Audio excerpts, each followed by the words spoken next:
The political temperature in South Africa has just taken another sharp climb, and this time, the heat is coming straight from Washington.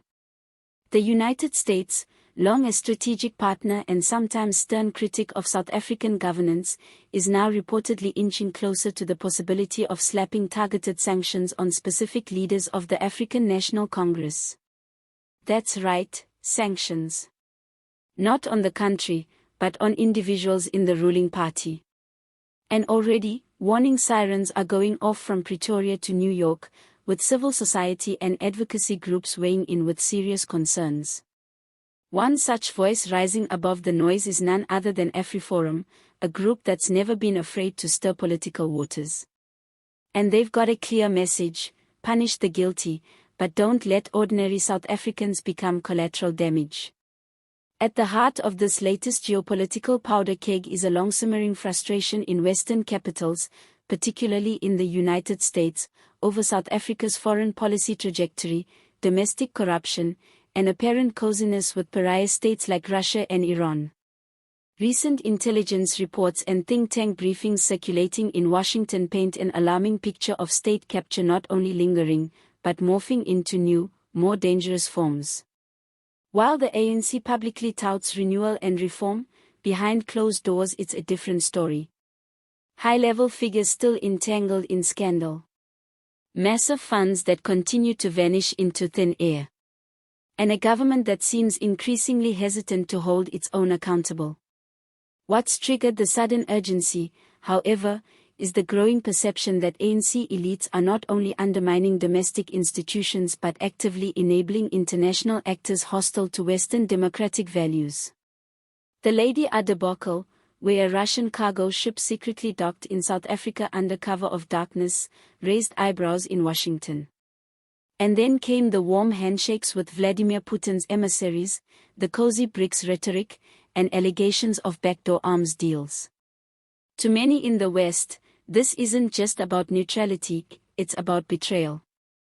And with bipartisan pressure mounting in the US Congress, the wheels of action have started turning.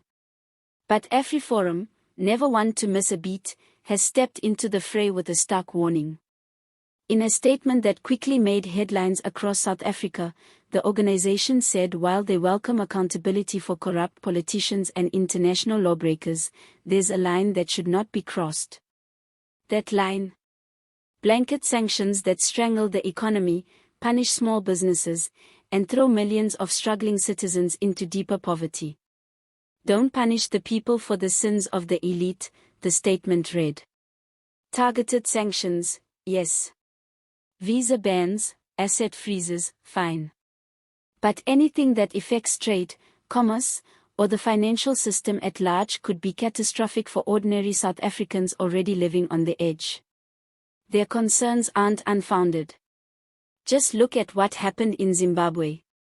When the United States and European Union imposed sanctions aimed at top ZANU-PF officials, the ripple effects soon paralyzed the broader economy.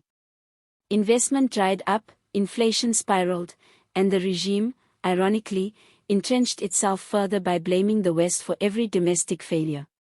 Many fear a similar scenario could play out in South Africa if sanctions aren't carefully calibrated. The ANC, well versed in propaganda and scapegoating, could spin such a move into an anti-imperialist rallying cry and use it to consolidate power. But Washington is walking a fine line. U.S. officials are reportedly looking at applying the Global Magnitsky Act, legislation designed to punish human rights abusers and corrupt foreign officials. It's surgical in nature, focusing on individual perpetrators rather than entire nations. And that's where the heat is now squarely falling, on a small circle of ANC heavyweights who are suspected of using state machinery for personal gain, obstructing justice, or aiding international crime syndicates. These are not just vague accusations. Sources say evidence gathered over the years includes financial records, covert communication intercepts, and witness testimonies that could stand up in any courtroom. Of course, the ANC isn't taking this lying down. Senior figures have already begun mobilizing diplomatic channels, attempting to dissuade Washington from taking the leap. Some argue that South Africa is a sovereign nation with the right to forge its own international alliances. Others cry foul, saying this is just another case of Western powers trying to dictate terms to a former colony. President Ramaphosa himself is said to be deeply concerned, not because he expects to be on any sanctions list, but because he knows the political optics could be devastating. The ANC is already bleeding support, and any association with sanctioned individuals could accelerate its decline. But the United States appears resolute. From Capitol Hill to the State Department, the message is growing louder: South Africa must choose its path. Will it stand with democratic nations and uphold transparency, or will it dance with autocrats and shield the corrupt? For many American lawmakers, the answer is becoming intolerably clear. The big question now is, who's on the list? Which ANC figures are about to find themselves persona non grata in the world's most powerful economy? Speculation is rife, with names like Gwede Mantashe, Linda Zulu, and others being whispered in diplomatic circles. Treasury officials are tight-lipped, but insiders say the net is closing fast. And the consequences could be far-reaching. A sanctioned individual cannot travel to the US, cannot hold assets there, and in many cases, cannot engage in any dollar-based transactions.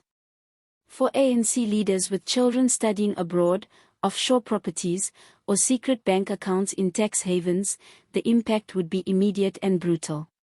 AfriForum's plea, though, is also a veiled warning to the ANC: clean house before someone else does it for you.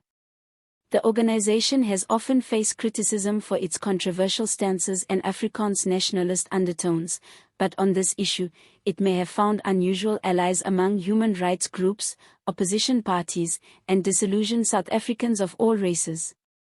There is a growing national consensus that those who've looted the state must be held accountable, whether by South African courts or by foreign powers fed up with impunity.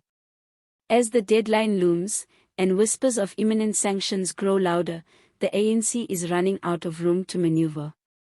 The game of denial, delay, and deflection that once worked so well is starting to collapse. What lies ahead is uncertain. Will South Africa rise to the challenge and confront its corrupt elite, or will it slide deeper into isolation and political decay? The world is watching. The United States is ready to act. And AfriForum has made one thing crystal clear: this fight must be fought at the top, not on the backs of struggling families. Thanks for watching, and don't forget to hit that like button, subscribe for more explosive political breakdowns, and drop your thoughts in the comments. Is the US right to take action against ANC leaders? Or is this just another case of foreign overreach? Let's talk about it. See you in the next one.